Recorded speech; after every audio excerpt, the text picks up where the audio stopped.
Bonjour et bonsoir, mes enfants. C'est votre uncle. Yes, it's Uncle Dan, the vinyl man, l'homme des disques. Oui. Back with another episode of Uncle Dan's Vintage Vinyl. Today I have another twofer. This is part of the unbearable cheapness of Uncle Dan, and then a little bit of a needle drop on an album here. The victim tonight of my cheapness, or the star of my cheapness, is this lovely turntable here, which is a Sony PS-X600 turntable. Normally wouldn't find this as an unbearably cheap turntable. They're pretty highly regarded. I mean, no one's going to claim that they're, ultra hi-fi, but they're generally very well regarded. And frankly, in my belief, you don't really need a better turntable than this. It'll get you where you need to go. It has this is from the late 70s, early 80s, probably early 80s. It has what's called a biotracer arm on it. It's an active arm. It responds to the motion of the stylus and will change with the motion of the stylus, follow the motion of the stylus. Supposed to reduce resonances, reduce wound flutter and distortion, rumble. The specs, I can't remember the specs right now, but they're very good for the turntable. Normally, this is a few $100 turntable, maybe $300-500 depending on condition. I got it along with another turntable. I bought a Yamaha P750, which is itself an excellent turntable. And I thought I had done a video on it, but I think I just did one and never uploaded it. So I've got to get that done too. But anyway, the Yamaha P750 is an excellent turntable. I got it for $60. I went down by the turntable, and the guy said, the guy also had the Sony for sale, and he was only asking $20 for the Sony because it had a problem. And I only had the $60 on me. I went down. I was down in the Twin Cities because my dog was sick. And I just ran by the guy's place and I had $60 on me. I just had a little time to run by. I didn't have another $20. And I said, hey, I've got to come back probably tomorrow. I'll bring the $20 and buy the Sony. He said, just take the Sony. So he gave me the Sony. The Yamaha didn't have a stylus on it, didn't have a cartridge on it at all. But the Sony had a Nagaoka MP110 on it in very good condition. And it was like, that was, probably worth the $60 I paid for it. Anyway, this is a European model turntable, so it uses 220 volts instead of 110 or 120. The guy gave me a converter with it, but he told me that it had a vicious buzz in it. And so I said, well, okay. So I brought it back and I thought about it, and it did have a vicious buzz in it. And I thought, well, I wonder if it's that converter, because the voltage converter looked kind of cheap. It looked like a really low-end voltage converter. I wasn't sure, whether it was, getting good juice out of it or not. And I thought maybe there's a problem with that voltage converter. So I ordered a voltage transformer. They work on slightly different principles, and I had seen recommended that one use only a voltage transformer rather than a voltage converter. So I ordered a voltage transformer. It was $55, got it in a couple of days, plugged it in, still had the vicious buzz. I took the turntable apart, and it turned out that it was very simple. The ground was bad. I put another grounding wire on it. I just grounded it to the chassis, confirmed that, grounded it to the chassis, and turn it back on. Bam! That's great. So for $60 plus the price, plus the $55 that I paid for the voltage transformer, which I may not have needed. I have two turntables. Add to that the cartridge. I bought $20. Bought for $20. It came with a new old stock I mean, it was a new old stock cartridge. It had never been used. The stylus was fine. But I upgraded to either, I'm blanking now. It's either a Vivid Line or a Micro Line, something like that, stylus. But I got that from DeCapo Audio for, I believe, $45. So, you know, let's say for this, you know, put them all together, $60 for the one turntable with Nagaoka MP110 on it. Actually, I swapped it from this to the Yamaha, and then I swapped it to swapped the Nagaoka MP110, and it's now residing on a Kenwood KD 2077.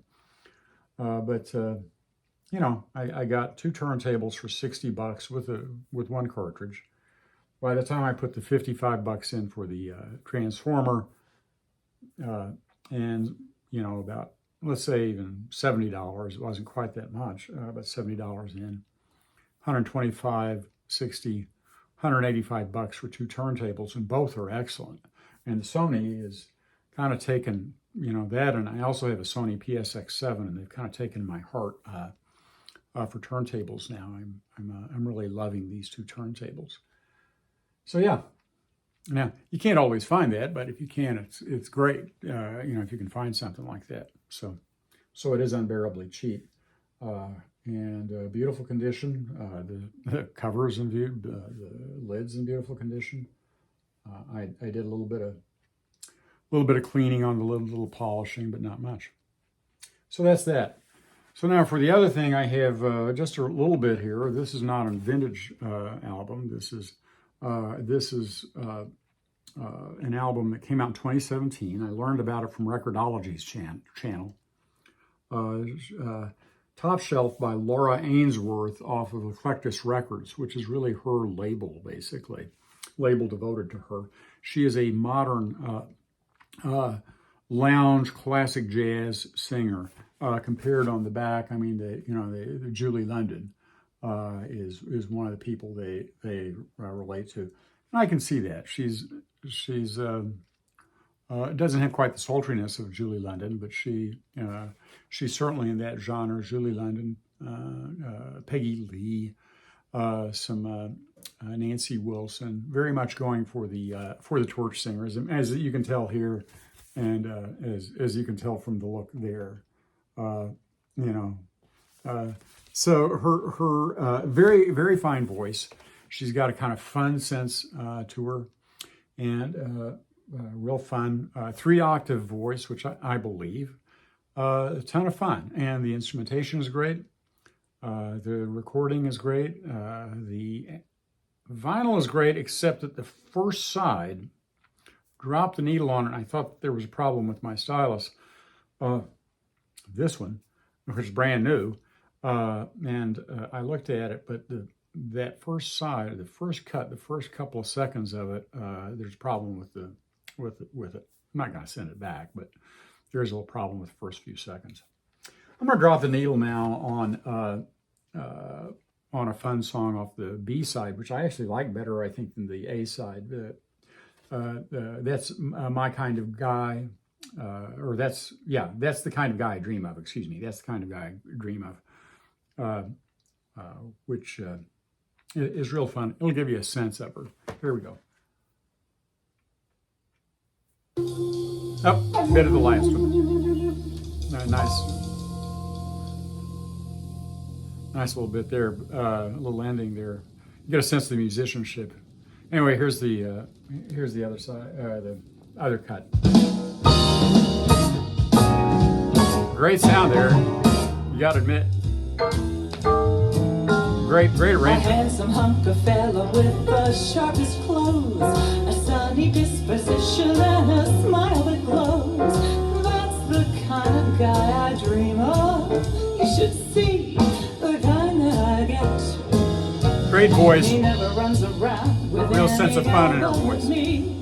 He doesn't give a hoot about variety. That's the kind of guy I dream of. You should see the kind that I get. Yeah, real sense of fun. East End and Dozers, they're Okay. financially in the got a copyright strike, although this is a review video and reaction video. So what the heck. Anyway, this is a compilation album from three CDs that she released previously. Really fun. One of the others that I like on here, Occasional Man, is as they call Island Exotica. It's got a real Exotica opening with surf and stuff like that. So really cool. But yeah, you can just see from her face. I mean, that's you can guess the attitude from the face, and it really works. So I think this is great. She her label. She recorded it. It was pressed. It says hand pressed. Hand